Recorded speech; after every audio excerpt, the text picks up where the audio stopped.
Tim said that tonight's speaker is a professional comedian, but he takes his sobriety very seriously.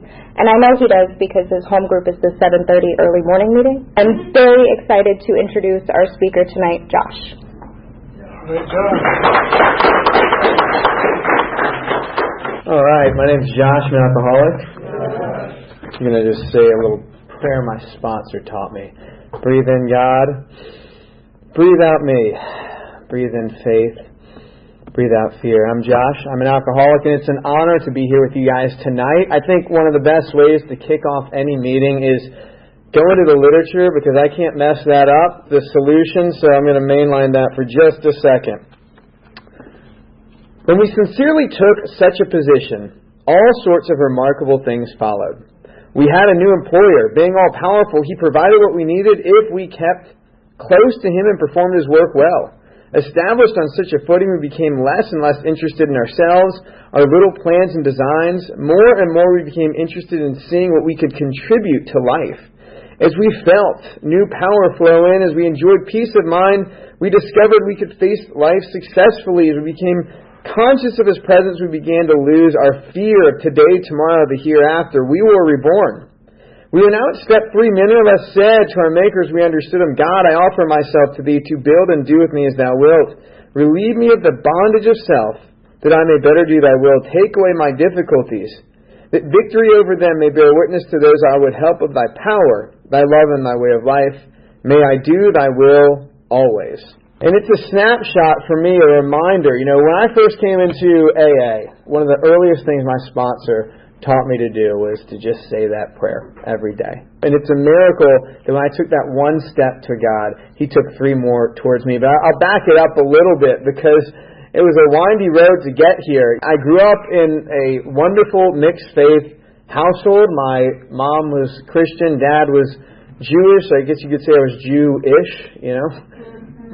And I was always trying to find my place, you know, because throughout my life there was this narrative of something is wrong with me. There was this interior discomfort, like I'm all alone and I'm not enough. You know, that narrative started to unravel as I went down the line and my addiction progressed. When I was 9 years old, my parents divorced, and there was this like seismic rupture in my life. Why am I not enough to keep these two people together? Does true love really prevail? And so it was around this time I started to seek to fill a God-sized hole with the approval of other people. I would try to make people laugh in class. I would do anything it took to gain the approval and acceptance of other people. You know, this is a true story. I went to 11 schools in my life. I went to 11 schools in my life. And not because I was networking, okay? I got into a lot of trouble along the way. Early on, it was like right away one of my early memories. Around 9 years old, I guess I was diagnosed with ADD, and it was like something's not right with this guy. Anyone here have ADD by a show of hands? Well, the rest aren't paying attention. So I had like ADHD. That was like ADD in high definition. Okay, drove my mom nuts. She tried everything on the market to fix it. Ritalin, Adderall, Dexedrine, adoption. She was desperate. Okay. But in all seriousness, it was like this issue was compounded, and I kept getting in trouble in class as I was growing up, and I would be the class clown. I would just do whatever it took to seek the approval of my peers. And this progressed. It was around 13 years old that I discovered my 3 main addictions, which were drinking, drugs, and addiction in the area of lust. Yeah, I remember when I had my first drink. I was about 14 years old, and I was at my friend's lake house. And I was too much of a kid still to actually be able to ingest and drink real alcohol successfully. I'd always get sick, or I just couldn't really, it just was so gross. But they had this thing called Tropicana rum, and I guess they mixed it with enough stuff to where it tasted kind of like Kool-Aid. And I remember feeling and getting drunk for the first time in my life and being like, this changes everything. I have found the solution to my problems. I'm not all alone. I'm I am enough, and all of a sudden it feels like I fit in. My jokes are landing. Everything is right with me, socially, emotionally, spiritually. I mean, it was a spiritual experience. Looking up at the stars in wonder, the only problem was it had a half-life. But here was a little bit of a sign that this might have been an addiction. The first time I drank, we went to a grocery store the next day with my friend's parents at his lake house. And I was trying to steal alcohol from the grocery store. I was strategizing, how can I get some of these mini wine bottles out of here? Most people don't go from their first drink at 14 to trying to stage a heist at Publix, right? It should have been a red flag, but no, I just thought I found the solution. A lot of people had a drinking problem. I had a drinking solution at this point. And so this was compounded, right, by a lot of other insecurities that were going on in my life. This is true. When I was 13 years old, I was diagnosed with a growth hormone deficiency. Essentially, my pituitary gland didn't spit out enough growth hormone for me to reach my target height. So when I was like 13 years old, I was actually 4'7" and a quarter. Okay, I got my suits at Build-A-Bear. All right, so people was like, Josh, what do you want to be when you grow up? I was like 5'8". So, but again, there was this running narrative of there's always something that's kind of wrong with me. How do I fix it? How do I fit in? How do I become enough?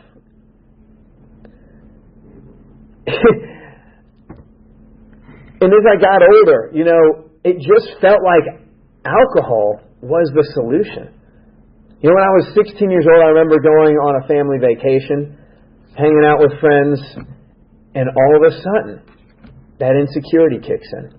Well, not all of a sudden, it was kind of the running thread throughout the entire trip. But I'm hanging out with friends, we're in a hot tub, high school trip, and it just feels like, how do I get these people to accept me? How do I say the funny thing? How do I, earn their approval? Because again, I'm trying to fill this God-sized hole inside of me. And so I shuffle off. I believe I get some alcohol, some vodka, and some Gatorade. I think that funnels it a little bit quicker into your bloodstream. And I come back, and it was like Superman came out of the phone booth. All of a sudden, I'm fitting in. My jokes are landing. Everything is right. It's like this changes everything. I have found my antidepressant, my mood stabilizer, the cure for my social anxiety. I mean, this ameliorated all my social discrepancies, and it was like this interior alchemy, I thought, occurred that made me feel like I was the person I was supposed to be. But again, the only problem is it had a shelf life, and it typically came with consequences.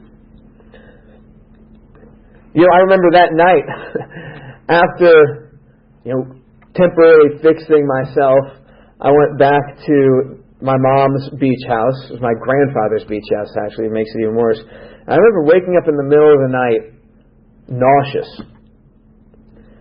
Most people would go to the bathroom at this point to throw up.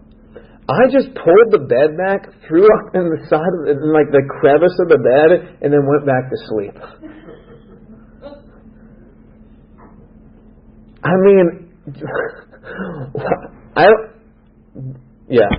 Anyway, my mom discovers this, and this is one of the beginning stages of just a litany of getting caught red-handed as a result of my addiction. About a year and a half later, I ended up going on this summer trip it was kind of like a Christian youth group. Now, I wouldn't have classified myself as Christian at the time, but again, just trying to fit in. I ended up getting kicked off of this trip for shoplifting. Come back to Atlanta, and I remember that summer, my mom got me this job that I absolutely hated, but I think it was ingraining a smidgen of character in me. I had to wake up and go and pick up trash at the Toco Hills shopping center at like 6 o'clock in the morning, Nobody I worked with spoke English. And I remember we're sitting in the room with this guy and my mom, and he was going to be, I guess, the guy who I don't know, he was sort of the manager of what I was doing, my boss. And he was like, well, I guess you could say I'm going to be your daddy for the next few weeks. Like, that's not a good sign when you hear somebody say that to you at 17 years old. And I worked so hard, and I don't know, I was making about $6 an hour, and I cash out after about 2 to 4 weeks. I'm like, thank goodness that's over, but I got this money. Now, most reasonable people would invest this, put it in a bank. I spent it, I believe, in one night on partying. Party favors, alcohol. That night, I remember intoxicated, driving on the wrong side of the road, trying to keep up with a friend who's on the right side. It was absolute insanity. You know, a little bit later down the line, I remember going to a party. The cops show up. They tell everybody to wait outside. They go inside to bust up the party a little more. I'm hanging out with this girl, and I'm like, are they gone? All right, let's book it. We get to the car. We speed off. And I'm thinking, this is the life. I'm intoxicated. I'm on a runaway from the police with this pretty girl. This is what it's all about. But again, the problem is just compound, right? Like, there's never enough alcohol to satisfy me, but there is enough to kill me. And I just know that the further I go, the higher the stakes get. At 18 years old, I go to a concert in Athens, Georgia. I step out of the concert to take a phone call. A cop shows up behind me. He says, "Are you drinking?" "No, sir, I'm not drinking." Looks in the cup. "I'm clearly drinking." Strike one. He says, "Okay, are you underage?" "No, I'm not underage." Takes out my ID. Says, "Here, you're underage." Well, that's not me, officer. That's my brother. He lives in Atlanta." I mean, you think you just quit, while you're behind at this point. He says, "Okay, then what's your address?" And I start to make up an address. Man, I don't know if he was having, if he wasn't the brightest tool in the shed, sharpest tool in the knife drawer, but he starts to buy it. And I get to the zip code, and he's like, "And what's your zip code?" And this is where I blew it. I was like, 54321. I don't know exactly what I said, but he's like, "Wait a minute. This is you!" And I tried to explain myself, and as I wound up, I threw up. And I remember he just stopped and looked at me and goes, "Man, you just threw up on my boots. My brand new boots." And I was like, "Look, officer, I know we got off to a bad start, but let me explain. Round 2. I threw up again. And what should have been a quick citation as a minor in possession ended up with me going to jail in Athens, Georgia. Having to have a friend bail me out the next day. This girl that was with this crew I was down there with. And those people would have thought, man, this is going to be expensive for my parents to try to rectify. This is bad news, but all I could think of was, I look pretty cool getting out of prison right now. Getting out of jail. And so again, problems just compound. They keep compounding. They keep compounding. And I'm so grateful for my sobriety, man. Like I said, my worst day sober infinitely more meaningful than my best in addiction. I've come a long way, and one of the reasons I know I've come a long way is that I don't go to the ATM anymore after midnight. Amen. Let's be real. If you go to the ATM after midnight, the first thing that inserts your card, the first thing that should come up on that machine is, "Are you sure?"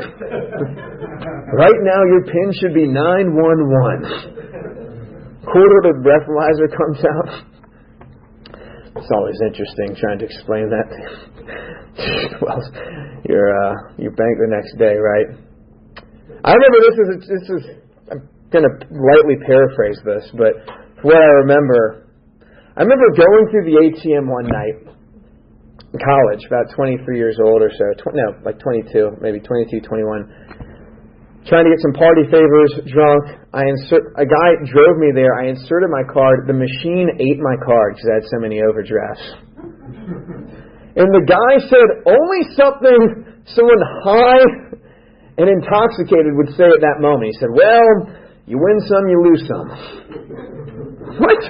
Win some, lose some, bro. It's 3 a.m. My bank just broke up with me, right? So again, problems are just compounding. I started to get a little bit closer to my bottom, 23 years old. I go to look at this college, and I come back to Atlanta, and I just been on this radical bender. I end up mixing some things together that I shouldn't have mixed, and I wake up in the hospital at Piedmont. Literally chained to the bed. A team of doctors hovering over me, no clue how I got there. And the first thing I said was, can I go? They were like, I guess, man, just take it easy. And I was back to my addiction that same day. You know, like, it's a reminder, there's never enough to satisfy me, but there is enough to kill me. You know, I ended up going to this college, and I would try so hard to stay sober, man, because, you know, when I was about 17, 18 years old, I ended up drinking, using so much that something happened inside of me, and I felt like I went from this person that was charismatic, could kind of manifest the kind of life that I was looking for, had relationships that superficially at least mattered to me, to all of a sudden developing what I felt like was the most intense social anxiety. Every conversation I was in felt like it was a game of chess. How do I look normal here? How do I gain the approval of this person? It was just a strategy session. Every social gathering. And that was a nightmare for me. You know, being 17 years old, 18 years old, and thinking I had permanently broken myself. Like the best days of my life were behind me. And so I remember that last drink that I had, I would try to stay sober, and I would get a couple of weeks, maybe, at best. And then I would go on a roaring bender. Maybe I'd get even longer. But it always would blow up in my face. So, I remember one time, I was at college, and I thought, okay, I'm not going to drink, I'm not going to do drugs, I've got to fix this thing that's wrong with me. I remember flying to Florida to get a special kind of therapy that I thought was going to fix my social anxiety, my OCD, my depression, all these things that were quote-unquote causing my addiction. So I get back to college and I think, well, I think it might have worked, but I shouldn't drink because I don't want to undo whatever was just done to me. I remember going that night to a frat party. It's a keg party. And I thought, well, it wouldn't look normal if I didn't just have one drink. Had one drink. Then had another drink. And then all of a sudden I've disappeared and I've got some party favors I purchased. And within an hour or two, those are gone. I'm at my friend's house next door, going through more party favors, intoxicated. And essentially, I get so out of control that I secretly start stealing their prescription medication. And this all started with one drink. And that's the reminder, you know, I don't know if I have another recovery in me, but I do know I have another relapse in me. And when I start, I can't tell you when I'm going to stop. I'm taking myself hostage. I come to a day and a half later or so, and I'm woken up by these friends that are staring at me on the couch, saying, you've got to get out of here. And I'm thinking, what's wrong? Well, they figured out that I had been stealing from them. I remember calling my mom that night, wailing, just so emotional. They ended up pulling me out of school. My dad drove hundreds of miles to come pick me up. Starts taking me to 12-step meetings. Now here's the thing, I didn't get a sponsor, I didn't do the steps, but I started showing up, and that is a good first step, if nothing else. And I was able to stay sober for about 2 months. And I had a successful professional engagement, and it was actually a comedy show. I got on stage, I tried it, it went pretty well, and I thought, well, it wouldn't be normal if I didn't celebrate with just one drink. And I have just one drink, then I have another, and then I'm driving to somebody's house to get some party favors. And it's like I didn't press restart, I pressed resume. I didn't work my way back up, I picked up right where I left off, man, and it turned into a wild ride for, I believe, the next 9 months. Last drink I had, I was too intoxicated to tell a cab driver where I lived, so I believe he took my license and took me to the address on there, which was my mother's house. So I tried to just casually stroll in around 3 o'clock, 4 o'clock in the morning. My stepfather was like, whatever. But my mom, she was like Gandalf from Lord of the Rings. Thou shalt not pass. And she starts interrogating me. I black into them hovering over me, saying, should we take him to the hospital?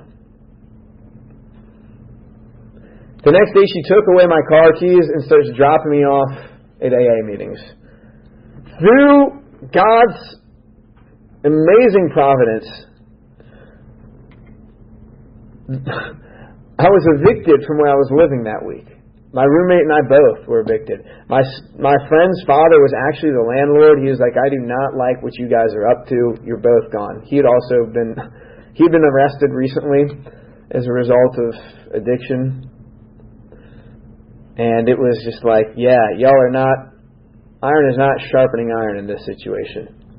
So I'm back at my mom's place. She takes me my car keys. She starts dropping me off at AA meetings. And man, I must have just had a kernel of humility, because there was this guy who had asked me to go rock climbing with him a few months before. And I was like, yeah, I'm too cool for that. I got big things going on in my life. This guy had a lot of good stuff going on. I mean, he had what I wanted, but yeah, definitely, ego addiction. Me and my addiction, I just kind of strolled away. But I came back, and praise God, I did come back, because I remember seeing him, and I asked him if he'd be my sponsor, and he said, sure, just call me once a day, just call me every day, and we'll meet once a week. And I thought, I've made a huge mistake. I do not want to do that. But I did, I was broken enough to ask him for help. I started calling him daily. We met once a week, started doing the steps. One of the first things he had me do was just hit my knees in the morning and say that 3rd step prayer. It was like the smallest crumb. It probably took me 30 seconds to do. But, I mean, no step towards God is too small, right?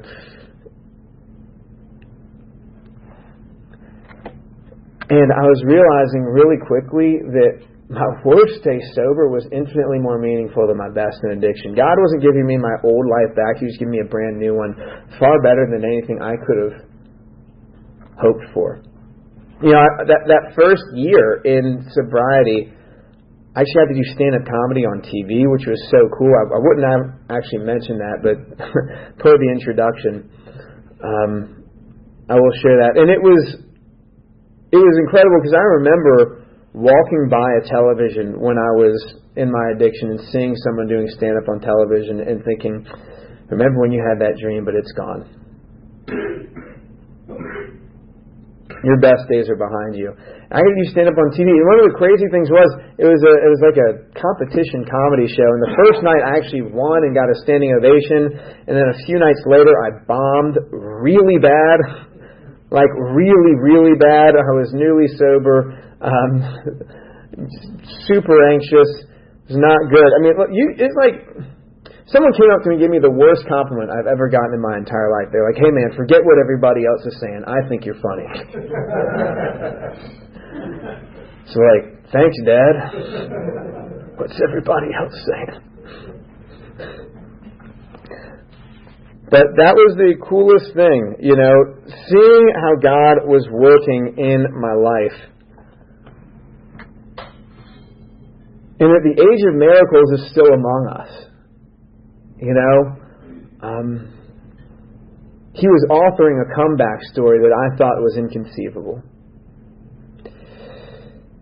And so it was about a year and a half into this journey, I realized that there was also an addiction in the area of lust. And praise God, my AA sponsor pointed me towards a heroic soul who led me to another program, and as a result of that, I have over 15 years of freedom in that department as well. And it's really amplified my connection to God. I went from seeing Him work in my life to really feeling Him. It's kind of cranked up the cell signal from Boost Mobile to Verizon, I think, spiritually. And I'm very grateful for that, And I think that one of the things that was so important, was really getting down and dirty with an authentic fifth step. When I came to AA the first time, I definitely did a fifth step to the best of my ability. But there were certain things that were, I think, just too shameful to make the cut on that list. Now, most of the big ticket items were on there, but there were some things that were pretty dark in the sexual area I was too afraid to discuss, right? And praise God, I remember hearing from somebody, how much should I share with my sponsor in a fifth step? With the response being, how free do you want to be?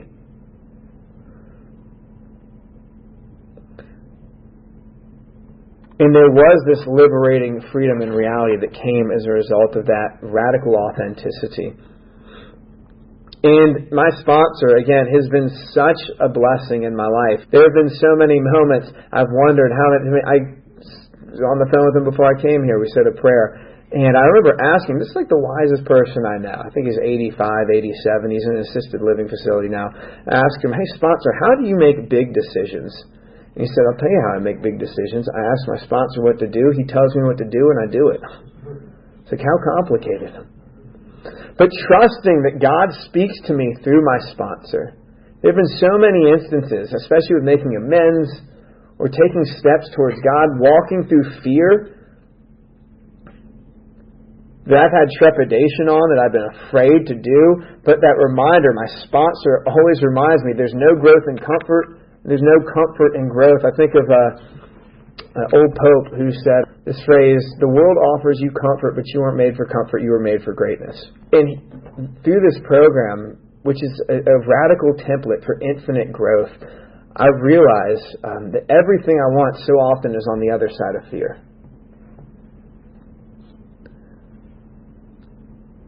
And a lot of times the key to doing that is walking in service, right? I'm so grateful for the relationships I have now, especially my parents. But I'm going to say, I remember going to a treatment center a little bit farther into my recovery and seeing this guy share his story. And there were so many young people that were in addiction at this place, and they were just staring at this guy, captivated. And he was so well versed in the steps, the book, and I wanted that. I wanted to be able to impart that kind of hope on people. So I started to dive deeper into, studying the book with my sponsor, studying the traditions, right? Because like they say, the 12 steps keep us from killing ourselves, and the traditions keep us from killing each other. And seeing how pivotal those traditions are in the framework of this program. I believe one of the first things I did to just really take a little bit of a step further, reading 2 pages of the Big Book a night. Getting more serious about my morning prayer routine and meditation, jumping more into service. Seeing God extend the hand of grace and allow me to cooperate with that, to be of service to other addicts. And watching to, be a collaborator with the God of my understanding and helping other people author their comeback story. The stakes are so high right now. I mean, for me, it's so beautiful to see all that God's done in my life, but it's also tragic to see what's happened to some of my friends. Like, regardless which path I choose, I'm going to be a testimony for sobriety. I'll either be a bright light or a dire warning. One of my dear friends from high school, actually, he's one of my best friends in college. At 26 years old, he was told, if you ever drink again, you're going to die. He ended up going to a treatment center around here, getting some help. I remember seeing him at a Thanksgiving a little bit down the line and saying, man, I'm so proud of you for jumping into recovery and taking what that doctor said seriously. And I remember him looking at me saying, well, that doctor might have been wrong about some things. And I thought, oh no. And within a year, I was at his funeral. It's a reminder, right? I can be a bright light or a dire warning. I know I've got another relapse in me, but I don't know if I have another recovery in me. And I just don't know what's on the other end of that yes to God. But it is such a better life. The relationship I have with my parents are so much better. I remember one time my mom was saying, before I got into recovery, she was thinking of moving to another state because there was so much friction in our relationship. My mom, to have that come from her is crazy, because my mom loves me so much. I think one of the closest I might ever get to the love of God is the love of my mother. One of my early memories, waking up in the middle of the night, her hovering over me singing Rockabye Baby. It's really freaked out my roommates. So, but she's a great mom, and it's incredible to see the miracles that happen in this program. Right? My worst day sober infinitely more meaningful than my best in addiction. And if I told God what I wanted when I came here, that would have been all I got. It's been such a privilege helping other people in recovery as well. I think about one story. There was a sponsee of mine. They just had a miscarriage, and I remember we met up and we prayed in this very special chapel. I think it's a pretty sacred place. And he ended up leaving the chapel, getting a call from his wife, and she said she was pregnant, and they recently had that child. It's been just so beautiful to help other people in their recovery, see marriages restored, lives renewed, dreams fulfilled. And that's, again, a result of this program. A little bit farther, into my journey, I remember going to do comedy on cruise ships for a little bit, which was cool. And it's just so cool because they actually have AA, Friends of Ville, on these ships, right? I can have a home wherever I am. Recovery is, again, ubiquitous as a result of, this fellowship.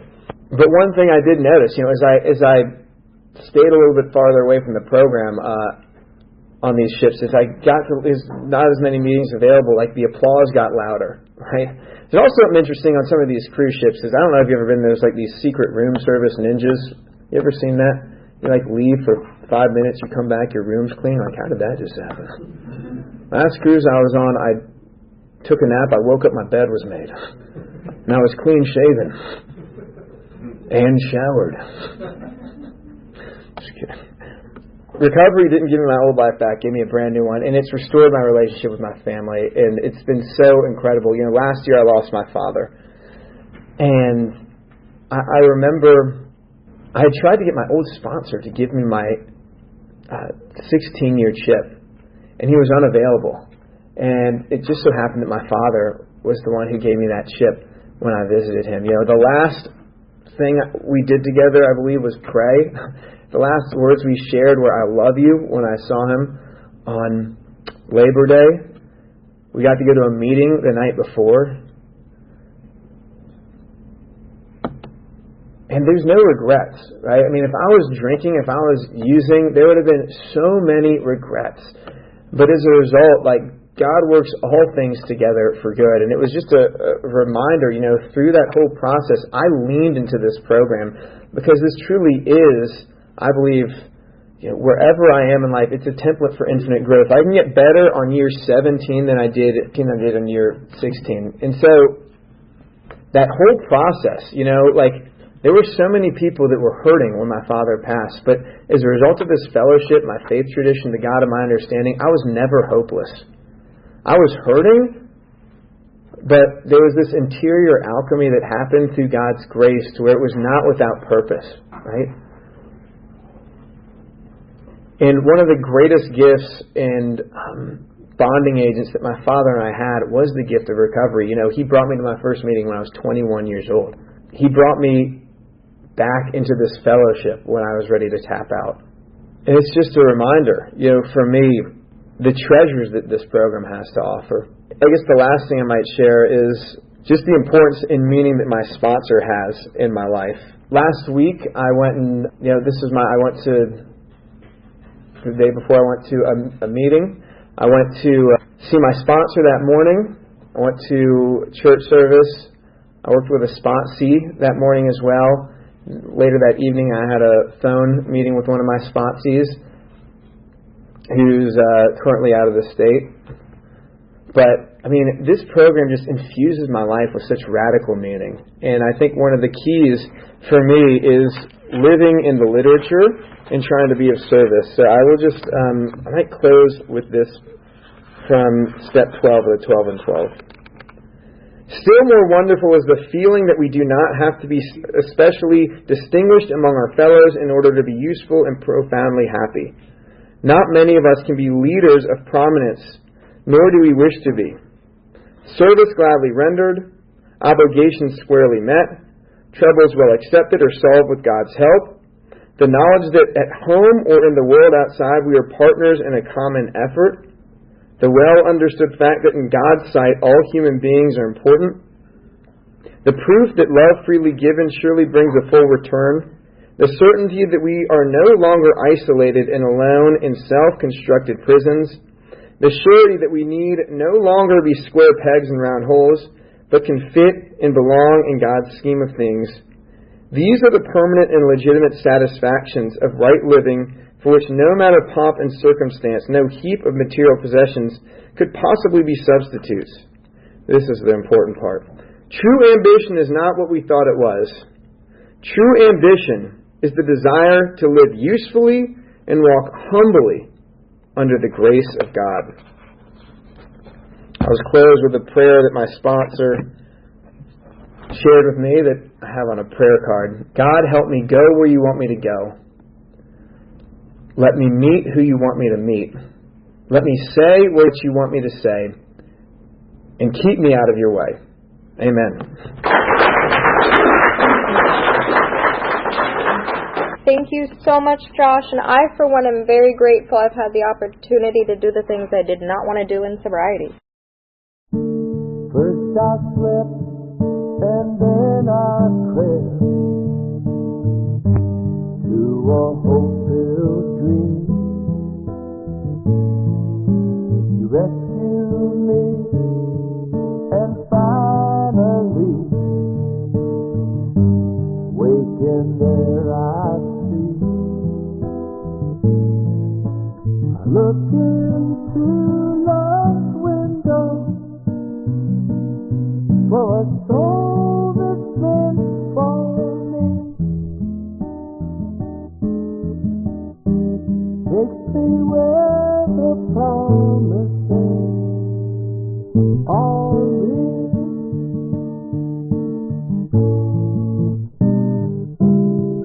Sometimes quickly, sometimes slow, we get just what we need. On a broad highway, stride for stride, we walk eternally. I look into love's window for a heart that beats for me. Takes me where the promises are real.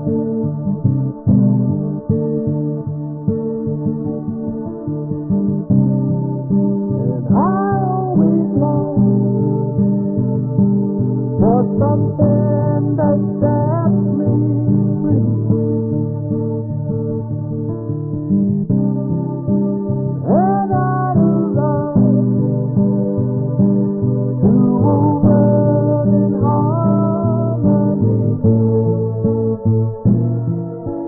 below the vision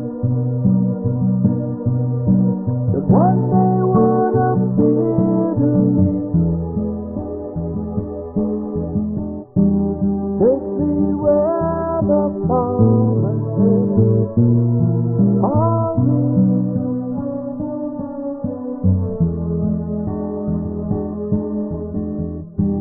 Take me where the promises are